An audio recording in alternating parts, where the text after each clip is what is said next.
Good morning and welcome to the Laws of Business Breakthroughs hosted by Bamal Shah. Good morning, Bamal. How are you today?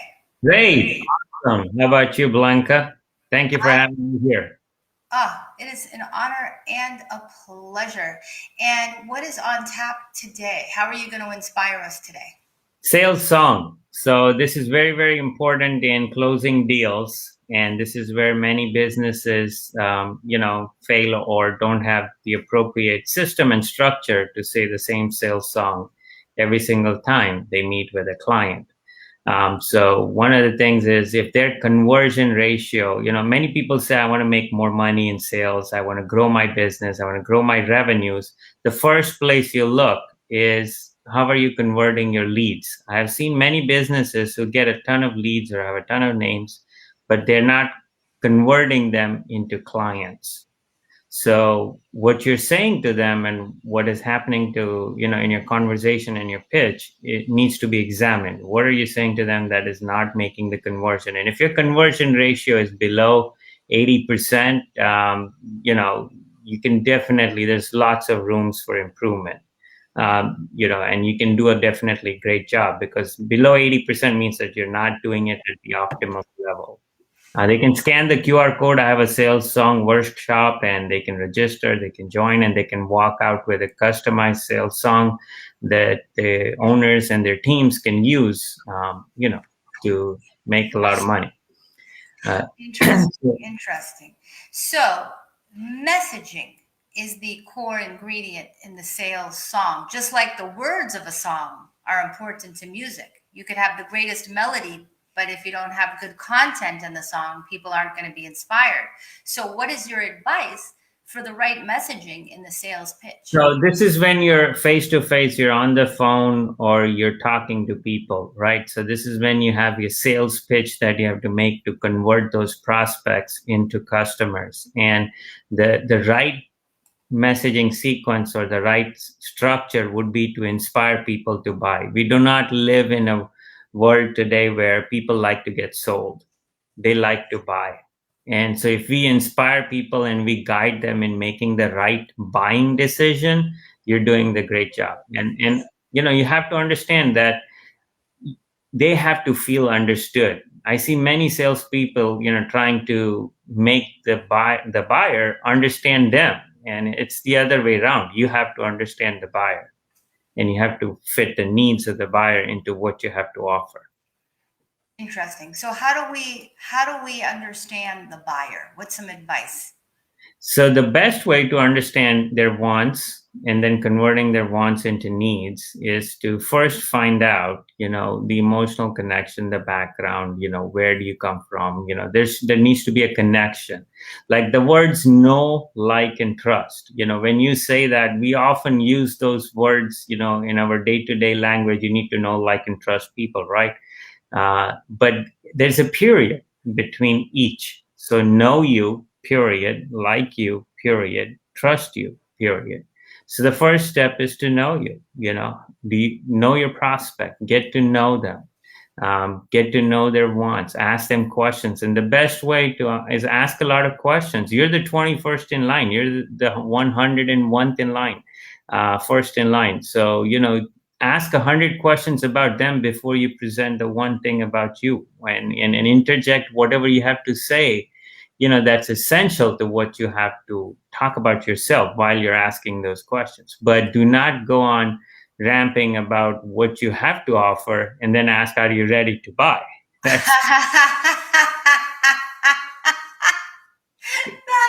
That you know what, I think you hit the nail on the head there, because everybody wants to talk about how great they are all the time, and right. nobody wants to hear how great you are. They want to be able to be heard. Right. And you have to understand the sale happens when people feel there are three things that have to be true when people want to see, the sale happen, right? So one is they have to feel that you understand them. So the buyer needs to feel that you understand them. That's, they have to feel understood. The second thing, they have to feel that you understand what they want correctly. And the third thing they have to understand is that you are able to deliver and give them what they want at a fair price. So these are the three things that have to happen, in the buyer's mind. Okay, do you understand me? Do you know what I want? And can you give me what I want at a price that I'm willing to pay? Well, I think that there's a lot of factors to balance because you have to find this journey of business is it's so multi-layered, it's so challenging because you Right. have to find the right customer, then you have to listen to them properly, then you have to sell it to them at the right price. You can have the greatest service or product, but if it's too expensive, the market won't respond. Right. And the other way to overcome, because this is where many business owners get stuck, is a fair price. Because what may be a fair price in the minds of the buyer may not be a fair price to you. There may be a gap there, or maybe they cannot value any price. And so they don't make a decision to move forward because they don't feel it's worth it. So the way to overcome this is become very unique, become the only one, create a solution where they cannot go shop around. There's no shopping. You're the only one. And when you do that, the only price that they compare what you have to offer is to what it creates, the value it creates. And if you can deliver and show value that I'm creating, 10 times more value than what you're paying me, it's an easy decision for the buyer.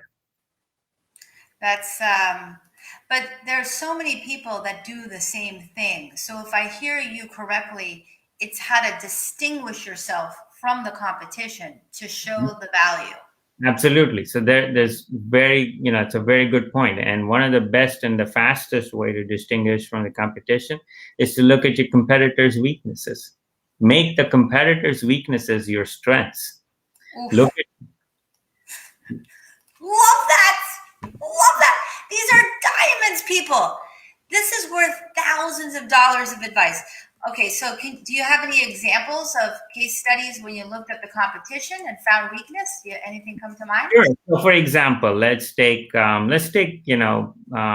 car dealer. Okay, so you go into a car dealer. Okay, and the car dealer is 50 miles out from where you're located. Okay, so you have maybe the one that has to distinguish. I'm only 2 to 3 miles from where you're located. The second is when you go in, they're not welcome. The car is not clean. What it shows on the screen and what you see on there is not the same one when you go in and check it out. The salespeople, when they welcome it, they are not, proper, or if they don't feel like the customer feels like, okay, where did I come? What place did I enter? So there's so many things that you can look at, what makes poor service, and understand what are the factors that make poor customer service. It could be applying to any business. Okay, so for example, if it's an e-commerce business, somebody goes on to a website and they want to buy a product, and they get stuck, or the cart doesn't work, or the shopping doesn't happen. It's not seamless. There's many stops. You didn't get the product that you ordered. It was delayed in shipping. All these things, so any product, any customer, any service can do this. Even people who are in service business, they don't return the phone calls promptly. They don't respond in a prompt manner. I never heard back. I don't get what I need. I have to pay late, like accounting. I have to pay late fees and penalties every single time because my accountant doesn't file the returns on time.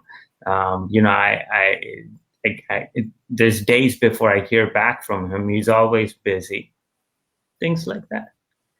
I love it. I mean, that is powerful. I think that is, for me, the number one breakthrough is to look at the competition and use the weakness to constantly deliver. And I think that's one of the things that really sets you apart, Bimal.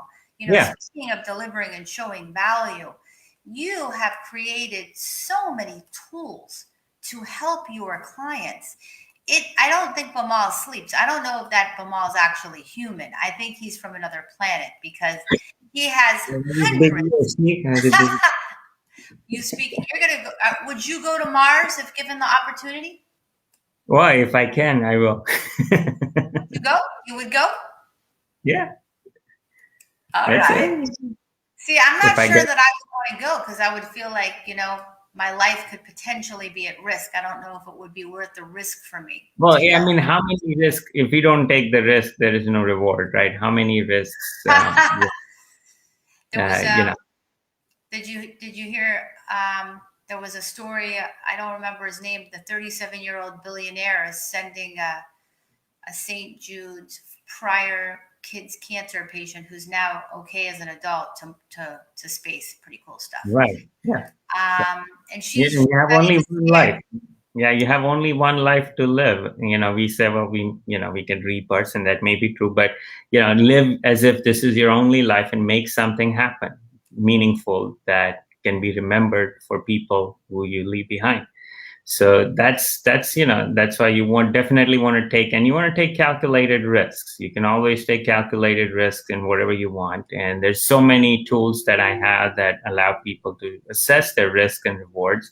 And even when you're saying your song, making sure that you have plan A, B, C, D, E, F, G, whatever, you have different plans that you have in place. If plan A doesn't work, shift to another one, but you have to have that ready.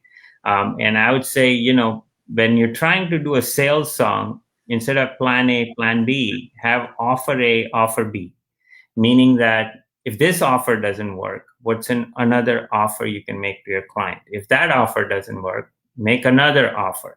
So a compelling offer beats a convincing argument all the time.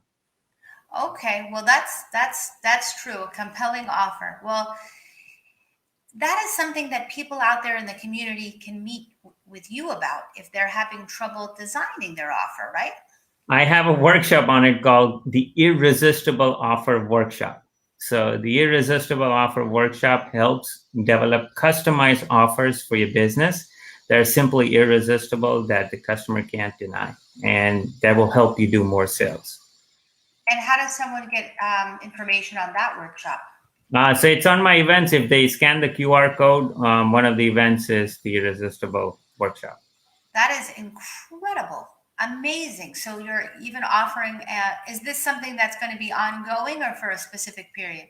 No, that's ongoing, and people can register and buy that. In fact, it's also if they opt in, I share success stories every week, where I share 3 success stories to transform your business, and that business owners can use, and they learn about great things. So if they want to, they can opt in, and they can receive that emails. That's amazing. You have so many tools. Out of all the tools in your arsenal, what do you think is the most important one? So I don't know, how many people are listening, but I believe every single business owner can use a very targeted and focused list of 5-star prospects.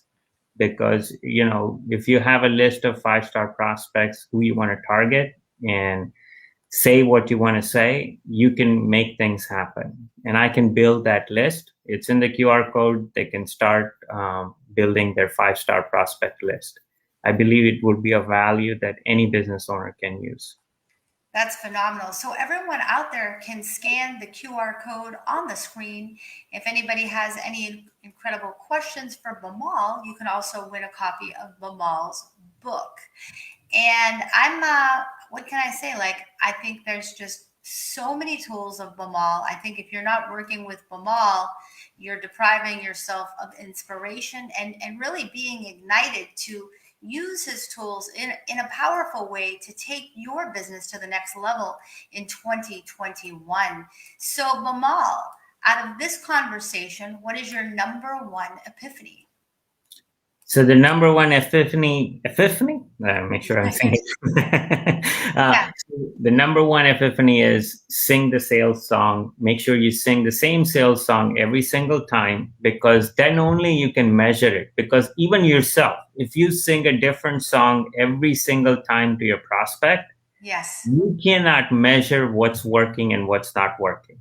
But if you sing the same song, and then you can say, well, this worked, I can now keep singing the same song every single time that I go to a prospect and start converting. If it is not working, I need to change it.